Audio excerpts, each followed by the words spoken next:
महाराष्ट्र सरकार 2006 के मुंबई ट्रेन विस्फोट मामले में बड़ा कदम उठाने जा रही है।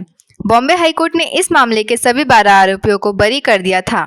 ऐसे में अब मुख्यमंत्री देवेंद्र फडणवीस ने कहा कि सरकार इस फैसले के खिलाफ सुप्रीम कोर्ट में अपील करेगी। इस फैसले में 180 से ज्यादा लोगों की जान चली गई थी। सरकार का मानना है कि पीड़ितों को न्याय मिलना चाहिए और दोषियों को सजा मिलनी चाहिए। बम धमाके में मारे गए 180 से अधिक लोग। दरअसल महाराष्ट्र सरकार 11 जुलाई 2006 को मुंबई में हुए ट्रेन धमाकों के मामले को लेकर गंभीर है। 11 जुलाई को पश्चिम लाइन पर अलग अलग स्थानों पर मुंबई की कई लोकल ट्रेन में सिलसिलेवार तरीके से 7 विस्फोट हुए थे। इनमें 180 से अधिक लोग मारे गए और कई अन्य घायल हुए थे। बॉम्बे हाईकोर्ट ने 19 साल बाद सभी 12 आरोपियों को बरी कर दिया।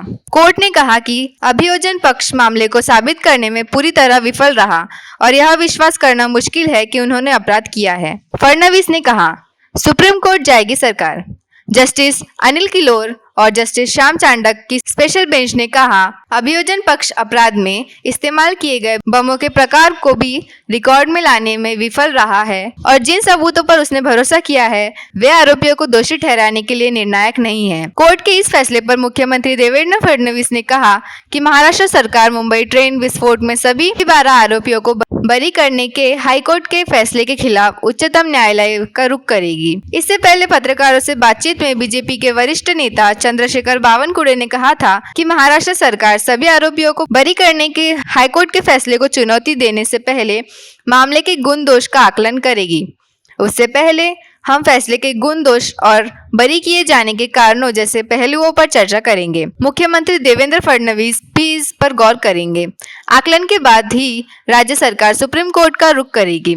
भारतीय जनता पार्टी की महाराष्ट्र इकाई के पूर्व अध्यक्ष बावनकुळे ने कहा कि अगर राज्य के पास कोई अतिरिक्त जानकारी है तो मुख्यमंत्री फडणवीस उसे विस्तार से पेश करेंगे। एकनाथ शिंदे के नेतृत्व वाली शिवसेना के नेता और लोकसभा के पूर्व सदस्य संजय निरुपम ने फैसले को दुर्भाग्यपूर्ण बताया। उन्होंने कहा कि सवाल उठता है कि विस्फोटों की साजिश किसने रची। उन्होंने यह भी कहा कि यह भी देखना होगा कि क्या जांच एजेंसियों के काम में कोई कमी थी।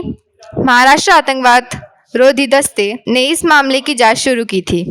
मंत्री और एनसीपी नेता छगन भुजबल ने कहा कि राज्य सरकार फैसले का अध्ययन करेगी और अगर जरूरत महसूस हुई तो वह सुप्रीम कोर्ट का रुख करेगी। बीजेपी के पूर्व सांसद किरीट सोमैया ने मुख्यमंत्री फडणवीस से अपील की कि वह ट्रेन बम विस्फोट के पुलिस द्वारा की गई पिछली जांच में कमियों को दूर करने के लिए जांचकर्ता और कानूनी विशेषज्ञों की टीम गठित करे। आरोपियों की बरी होने की दुखद और चौंकाने वाले बताते हुए सोमैया ने कहा कि मैंने मुख्यमंत्री देवेंद्र फडणवीस से अनुरोध किया है कि वह पुलिस द्वारा की गई पिछली जांच में कमियों को दूर करने के लिए जांचकर्ता और कानूनी विशेषज्ञों की एक टीम गठित करे। उन्होंने कहा कि पीड़ितों को न्याय चाहिए और आतंकवादियों को फांसी दी जानी चाहिए। वर्ष 2015 में एक विशेष अदालत ने इस मामले में 12 लोगों को दोषी ठहराया था। इनमें से 5 को मौत की सजा और बाकी 7 को आजीवन कारावास की सजा सुनाई गई थी। अपील की सुनवाई लंबित रहने के दौरान एक आरोपी की मृत्यु हो गई।